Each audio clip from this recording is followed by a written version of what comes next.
Ikaw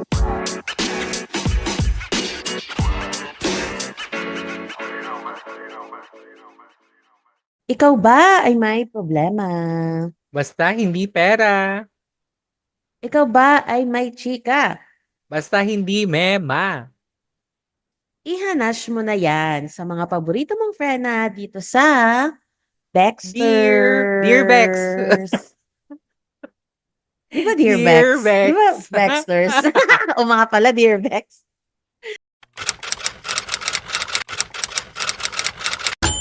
Dear Bex, Ay, sorry, lutang na si Akala. Dami nangyayari sa buhay. Shuck, ina.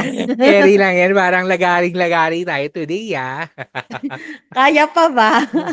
Kayanin mo. Oo, Ano dahil ka na? magpapasko, kailangan nating lumagari. True. Ano ka na dyan? Kamusta, Bex?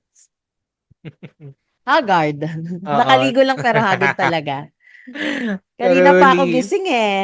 Tapos papasok pa ako ng 9. O, di ba? Ano na, mag-alas 8 na.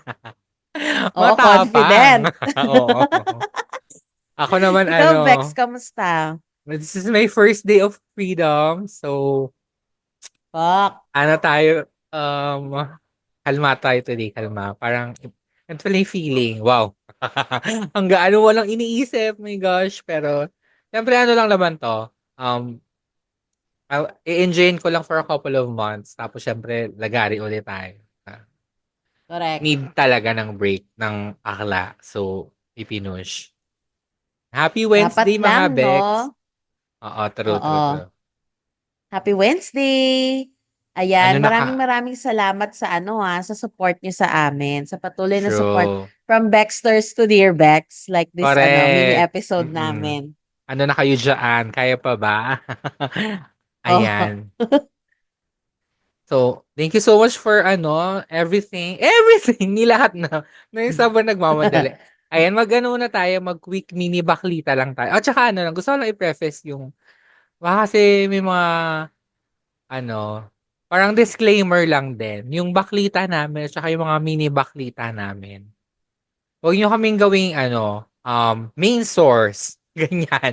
Kumbaga lang 'to, kasi minsan sobrang madali, hindi namin talaga nare-research ng bonggang-bongga yung mga tinatackle namin. Parang nandun kami sa opinion side of things, hindi kami talaga yung like punto por punto, ito yung mga ganap, ganyan. So kung ano lang yung nasagap namin, ano lang yung So huwag niyo kaming gagawing main source ng mga chika. Parang lang Mm. kami, additional input lang sa mga bagay-bagay. Ayun lang. Ayan. Kumbaga sa parang tsismisa ng mga Oo, baklaan. correct, Oo. correct, Yun correct, naman correct, correct. talaga ang point ng baklita.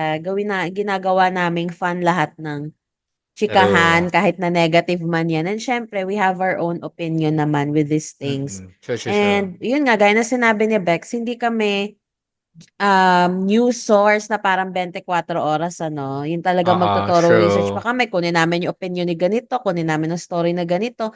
Nagbe-base lang po kami sa lahat ng lumalabas Pero initially. Yun pero lang. mini-make sure naman namin na lahat ng ginagamit naming source for the baklita is credible. Hindi naman kami yung Oo. nagpapahalat ng fake news, ganyan. So, doon lang kami kung ano yung Oo. nakapublish sa mga main news outlets ng Pilipinas at saka internationally. Doon kami kumukuha. Hindi kami sa mga basta-bastang blog sites kung pumupulot ng mga chika.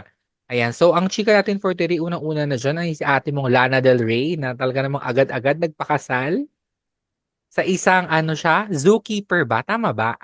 Alligator sanctuary. Parang ganyan. Oo. Alam mo, very random talaga 'to sila na 'di ba guys, naaalala niyo mga Bex, yung nagwo-work siya sa Pancake House ba yun or something? Oo, Basta parang taro. gano'n. Oo, oo. Yung IHOP ba? as a Oo. oo, basta Dennis! as a servidora si bakla, as a Mm. waitress, mga gano'ng atake. Alam mo napaka-random talaga niya. Tapos tignan mo ngayon yung jowa niya. Ano ba 'to, yung tour guide ba ang tawag doon? Or Parang ganon. nag-aalaga ng alligator o basta Oo, related basta sa ganyan. alligator na yung jowawers niya. At siyempre magugulat kayo kasi yung fans niya hindi nagulat, tayo lang ang nagulat. Yung talagang fanatics nila na parang alam na nila na gano'n talaga siya Very na out of pocket yung mga she niya, could ganap she niya. could really like someone in basta randomly na gano'n. So, happy naman ako for her kasi she's already 39, 38, basta late 30s na din si girl. So, at least meron na siyang makakasama at mukha namang mabait si kuya, na-sight ko naman yung picture, mukha namang True. ipaglalaban siya sa alligator talaga. Sana tumagal, no? Kasi alam mo naman ng mga marriage ngayon sa ano, alam mo naman ng mga marriage, lalo na pag from ano, mga celebs. Talaga namang Oo. Parang si hindi mo din Ariana lang sure. and after 2 Charing. years na-cancel na, parang lumaban Oo. lang yung relasyon sa True. pandemic, mga gano'ng eksena, 'di Pero ang ba? at least ang mahalaga ngayon, may nagmamahal kay ate mong Lana. Yan. And ano, kasi dapat may plano siya to release an album within this year. Sabi niya, nag-post siya on IG na canceled na daw yung album. Unahin niya muna yung ano, yung pag-aasawa, Love life parang gano'n. niya, Oo, true. Which is oo. okay. Give to Tama sa'yo, ate. tama naman 'yan kasi siyempre your own happiness is what matters kaysa naman sa happiness ng ibang tao. So siyempre kung ano magpakasaya kay ate, 'dun tayo 'di ba, Gora? Sure, sure, sure. Ayan. So, move on na agad tayo, ah. Ayan. Dahil nga dun sa mga nangyari kay PDD ng mga kaso-kaso ganyan, ang dami nilang dinadamay ng mga names. And isa sa mga big names na they're trying to drag into this is si Jay-Z and si Beyonce. And recently, Mm. parang Beyonce is being canceled in the US, pero I don't think it's gonna happen kasi um there's nag-release na ng 14-page indictment from PDD and madaming names na nabanggit dun sa 14 pages na yon and wala si Jay-Z and si Beyonce doon. So parang what's the point in this? And ang parang pinakaano ko lang. Actually sinasabi pa nila na si Tupac, yung pagkamatay ni Tupac at saka ni Aaliyah, si Beyonce yung mastermind. Like girl, 14 lang, 14, 16 lang si Beyonce noong mga panahon yun. Paano? Ang hindi ko lang mag-gets dito kasi parang why are we focusing on other people instead of focusing on yun talaga sa may mga totoong allegations and may mga evidence about, bakit tayo naghahanap ng ibang taong titingnan? Parang when it comes to DD, lahat lang nakikita ko online about it is all about jokes and everything. Parang puro biro lang lahat, yung mga baby oil, mga ganyan. Pero when it comes to the women that they are trying to involve in this, they're trying to cancel, parang, alam niya lahat, siya yung mastermind. Yun lang yung hindi ko gets. Sana let's focus our attention and our energy to dun sa mga perpetrators talaga. And if kung lumabas man na totoo na um may kaugnayan si Beyonce this, I'll be okay. Show me the evidence first and then siya ako magre-react about it. Pero Oo. ah, I think naman kaya nadadawit si Beyonce because marami nagsi-circulate na photos na magkasama si PDD and si Jay-Z sa picture. mhm. Nakita ko kasi yan sa ano, sa X. Kahit kasi Leonardo DiCaprio nandun eh, kasama siya Oo, dun sa photo true. ni PDD. Mm. Pero kasi it doesn't mean na kung meron silang photo, yun na yung ano, tinatawag nila na True. freak out party. Pwede kasing True. nagkasama sila sa ibang party like for example sa Oscars or sa Grammy after party, mga ganon. So it doesn't mean na ano siya, na freak off party na yun nga, party na tinatawag ng ano, Mm. nun sa kaso, sa indictment na sex parties, gano'n. So ano, maghintay na lang muna tayo ng further development bago tayo mag-imbento kasi ang daming inventor dito ngayon sa social media, eh, True, true, nakakatawa true, true. kayo. Mag-focus tayo dun sa the case at hand. Parang, Oo. Eh, kung ano mo yun? kasama man sila, eh, di kasama sila gagawin natin, nangyari na, eh. 'Di True. ba? Halimbawa lang naman, pero hopefully hindi. Kasi I don't, napaka-tsaka talaga. I don't think na she is. Maybe Jay-Z, pero I don't think Beyonce. Parang, Oo. I don't know. Anyways, ayan. Punta na tayo Ayan, sa, may chika lang ako na ano, na isang sabit.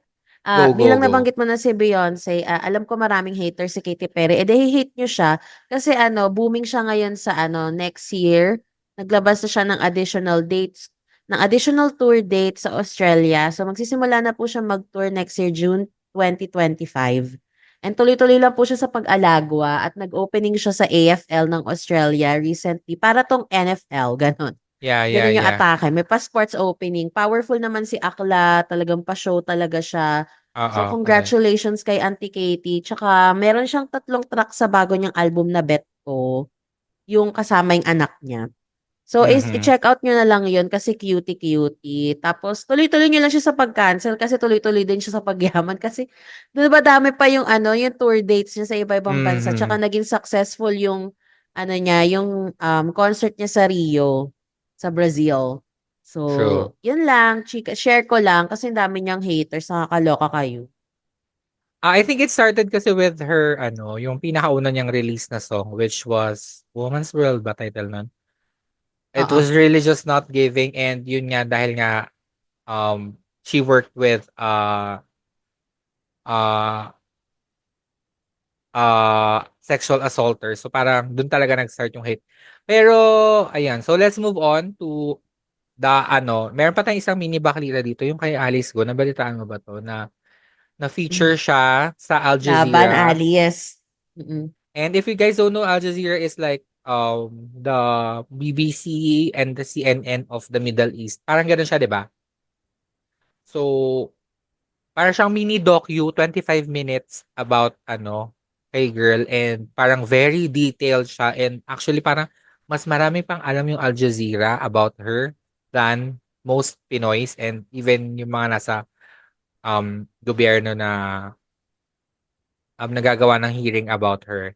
And then, parang sinabi doon na she's a Chinese spy or is she a Chinese spy? Parang yun yung pinaka-premise ng docu. And then, um, the next day after nung lumabas, may Senate hearing si ate mong Alice and nag-init yung dugo ni ate about it. Parang hindi siya natuwa. Nala-expose na siya internationally. Yung issue about her has gone internationally. So parang, um, gusto din i-probe ng Senate ngayon sa Pinas yung about her being actually a Chinese spy or if she's not or ano ba talaga yung niya, ganap niya in the Pinas of it all. Kaloka. Alam mo, Alice, bahala ka sa buhay mo. Kriminal kang babae ka. Ano, Grabe, gigil. alam mo kasi, hindi ko maintindihan sa mga kapwa natin Pilipino, yung mga kriminal ginagawang celebrity. Parang yan lang yung, True. parang yan lang yung sa US. Si Trump ginawa nilang celebrity. Fan na fan sila Mm-mm. ni Trump, eh kriminal nga yun. Ang defense ng mga PhilAm diyan sa US is hindi daw sila naalagaan ng Harris and Biden administration because nag-open sila ng border tas ang dami nakapasok na kriminal or ng illegal. Tapos sila daw naghirap daw sila para makapasok doon ng legal. Tapos parang hindi daw naman daw sila pina-prioritize yung mga ganong eksena. Well, understandable yun. Okay, fine. Pero it doesn't mean na yun lang yung magiging reason ninyo para iboto si Trump. Sana magkaroon kayo ng ibang Mm-mm. choice. Kung ayaw nyo kay Harris, edi speak out for someone else na talagang naniniwala kayo na can help the government. Not to someone na have already, tawag nito, yung meron na talagang valid evidence na makukulong na talaga. Alam mo yun, Mm-mm. parang joke ba kayo? 'Di ba? Tsaka To si Alice, ang dami pang kalandian ng mga kapulisan na nakikita ko sa mga videos, nanggigigil ako dahil. just look for Google nyo lang, sobrang daling i-Google ng Project 2025 and I'm sure magbabago yung isip nyo about voting for Trump kasi like kayo ang target ng Project 2025. Maalis kayo lahat in the US. So, ayun. Ayan, go Alam mo Alice, ilaban mo yan nakakabwisit pa may mga alam mo may mga fan edits sa mga idols, mga K-pop idols, yung kasi yung mga edits na parang they are appreciating the idols kasi ganyan. Ginagawa ng fan edits si Alice Go like, girl, talaga ba? Parang isip-isip tayo mga tiya. Ano na? Kaya pa ba? True, hindi na nila kaya. Charis. Ayan. So mag-move on na tayo. Move on. Mag-move on na tayo sa ating um, main Dear Bex. And wala kami masyadong nakitang magandang i-feature na letter for this episode. So ang ginawa naman naghanap kami ng ano bang pwede nating mapag-usapan on the pod. And bigla ang Dear Bex naman, karamihan naman ng mga sinesend nyo dito ay mga essentially confessions or alam niyo yun, parang ini-air out niyo yung mga secrets nyo or mga problems nyo dito sa podcast. So, naghanap kami ng pwede namin i-feature. And we found a shocking one from, nakita namin to sa BBC. Oo Ito nga. yung, Ano 'to, parang since yung Dear Bex naman is more of confessions naman talaga siya, might be mhm, positive or negative na, could have an impact to our listeners para mag-isip, maka-relate or whatnot. So this time, isa siyang, confession. Since kami ni Mel mahilig talaga kami sa mga ano, mga crime docuseries, mga ganyan, mga true crime. investigative docuseries, mga ganyan yung mga atake namin ni Mel. So, ito yung isa sa mga nahanap namin na, magandang pag-usapan. Ika nga nila, "Too much love will kill you." So, relate na Mm. relate po tayo dito kasi ewan ko, siguro sobrang pagmamahal niya nagawa niya yun, pero I don't know. So, simulan na nating basahin ang article na 'to from BBC. Umpisahan ko na. So, a Go. man in South Korea has confessed to murdering his girlfriend and hiding her body in cement 16 years after she was reported as missing. Okay lang ba? A man who is in his 50s told local police he hit the woman with a blunt object during an argument at his apartment in southern city of George. Di ko alam kung tama ba o Kotse. George. Yan. Kotse. Ayan. He then placed her dead body into a suitcase which he buried under a layer of bricks and cement on his balcony. It remained there unnoticed until last month when a maintenance worker discovered it while drilling, local media reported. Ayan, go Bex. The body, which had been partially preserved by the suitcase, was identified as the missing woman's through fingerprint analysis. An autopsy revealed that she had died from blunt force trauma to the head. The man, who police are calling Mr. A, was not living in the apartment when the body was discovered, but was quickly found and arrested. He told the police that he had been living with the woman for about 5 years in the studio apartment in Koje before an argument in October 2008, culminating in him hitting her with a blunt object. He then buried the suitcase containing her body under a layer of bricks and cement on a small third floor balcony, which could only be accessed from one of the bedrooms. Yan. And then police say he carried on a living in the apartment for another 8 years before he was arrested on drug charges in 2016. Since then, the landlord of the apartment had left it empty, using it as a storage space. The woman, who was in her 30s at the time, was not reported missing by her family until 3 years after her death. The authorities said they had reportedly lost touch with their daughter, and when they came to look for her in Georgia, we're told she had broken up with Mr. A and left the city. It was only this year, when the owner of the building ordered some waterproofing work, that the 16-year mystery could be solved. Police say they are continuing with their investigation and are expected to charge the man with murder. O di ba kaloka? Laban ka, Bex. Alerts! Oo, hindi lang namin nalaman ni Bex kung ano yung reason bakit niya sinaktan, bakit niya ano ba yung naging cause ng argument na yon. Pero ayun nga mga Bex, eto lang masasabi ko sa inyo, kung meron kayong partner na medyo critical when it comes to their mental health, in terms na yung sasaktan ka talaga, yung may tendency saktan ka physical, it needs to stop and you need to let go Mhm. of it. Yeah, Kasi it could lead to something like this pag lalo na kung merong anger management issues. true. Ang hirap lang din kasi parang kahit you let the people know where you are or who you're with, parang pag tinago ng gano'n, 'di ba? Parang ano pang, alam mo yun, pag nangyari na one night, alam mo yun, parang ang hirap din talaga. Ano lang siguro, thorough background check on the people that we trust, and especially if you're gonna live with them, parang make sure na, alam mo yun, malinis yung ano, yung background and all. It's so hard, parang, pero kaya mo ba yun to live in a place knowing na there's a dead person there? Parang ako, I cannot. Nakayanan niya for 8 years. Siguro parang siya pa yung ano, naging cause ng pagkamatay ng taong yun na nandun sa apartment niya. So parang feeling ko, meron siguro siyang mental health issue, or possible na he did that, Mr. A did that kasi para makasama niya talaga yung, kasi mahal din naman niya yan for sure, kaya nangyari. I mean, mahal niya kaya niya kinasama, 'di ba? So Mhm. feeling ko, Sa sobrang pagmamahal niya, parang Mm. hindi ko alam kung pagmamahal ba or he's just feeling guilty kaya sinamahan niya talaga sa apartment kahit patay na doon. Ayun lang mga Beck, siguro ang ano dito, ang takeaway, isa pa sa mga takeaway dito is make sure nyo po na magulang ninyo, mga closest friends ninyo, alam kung nasan kayo para alam kung saan kayo hahanapin kung di na kayo Mm. nagre-respond. True. Kasi tignan nyo yung nangyari dito, yung pamilya, 3 years after pa nila ni-report na missing yung anak nila, parang 'di ba nakakaloka kayo, parang hinayaan niyo lang na gano'n. Ang tatay ko siguro kung hindi niya ako marinig ng isang buong linggo baka Mhm. mabaliw na 'yun. True. Alam mo 'yun or kahit isang araw man lang na hindi ako mag-reply. So ayun, always keep in touch with your family and your closest friends lalo na kung nakikipag-live-in kayo True. at hindi niyo kasama yung pamilya niyo.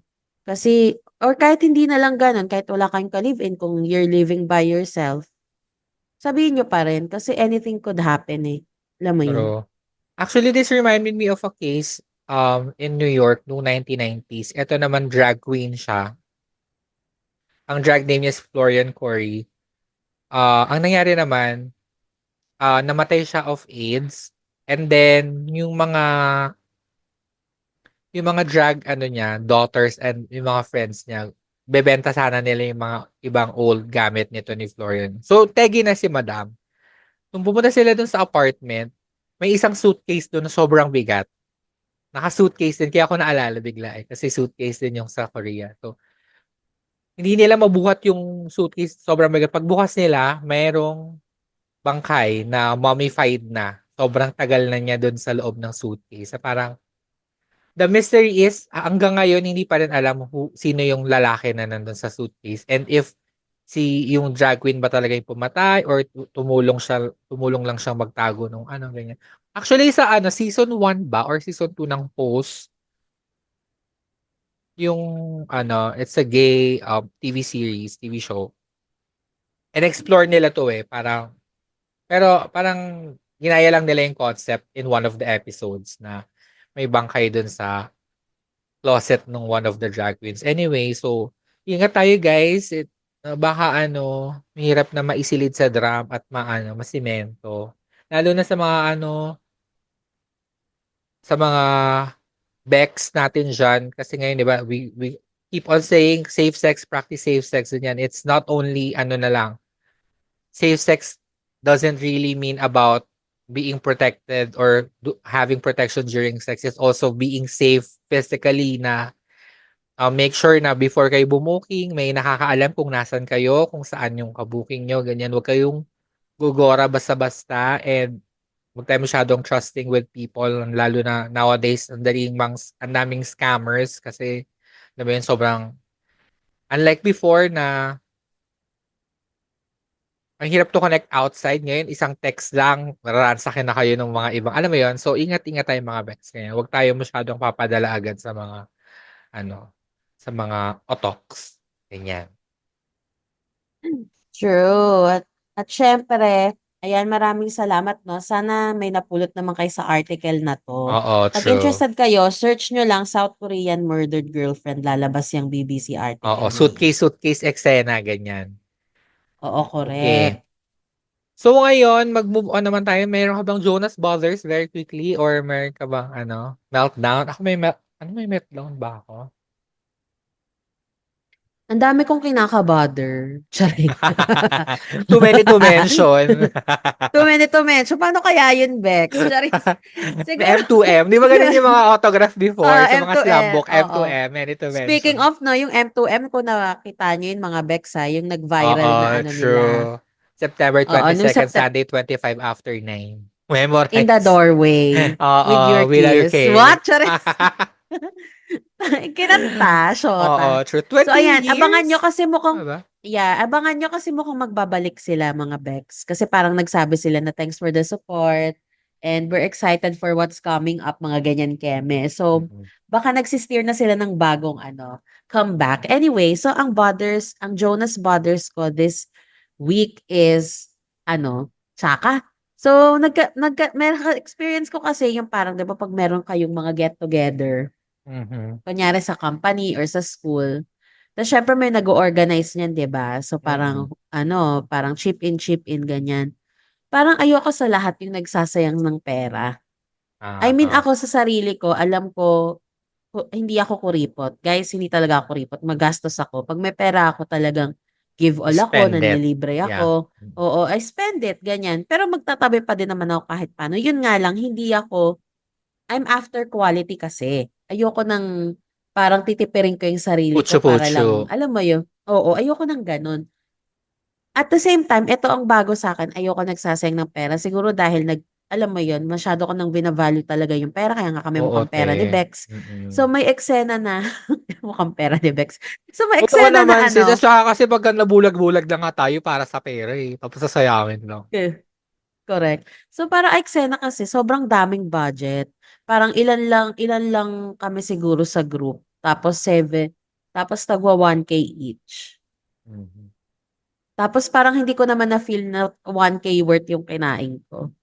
Tapos ang Mm. ending nung eksena, ang daming leftovers. Ang dami-daming leftovers. Tapos hindi naman siya inuwi kinabukasan ng mga culprit. Tsare. So parang nakaka-frustrate lang kasi parang eto may leftover na hilaw na chicken, leftover na isda, leftover na mga kagulayan. So parang hindi ko ma-sure kung nauuwi ba nila or what. Mhm. Pero ang point is, ang daming leftover. So very excessive. It could have been 500 to 700 each. Tapos nag-order na lang outside. Kasi ang nangyari, Yeah. nagluto pa. Nagluto pa, Bex. So parang kung imagine mo ang timeline na malengke ng 10 a.m.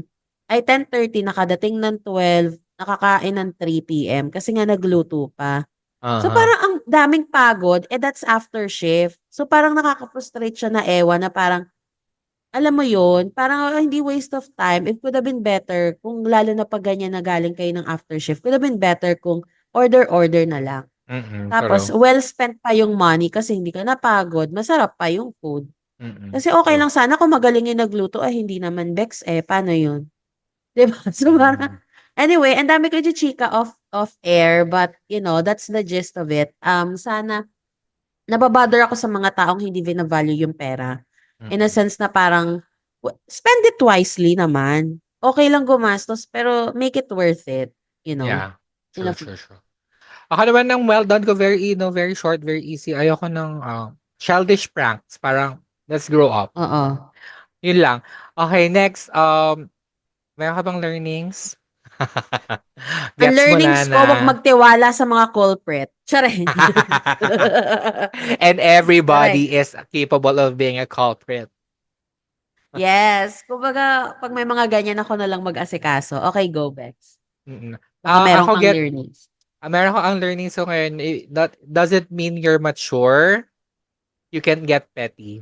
Very, very, kahit Yeah. na you have a level of maturity, I can get to the level of petty pa din.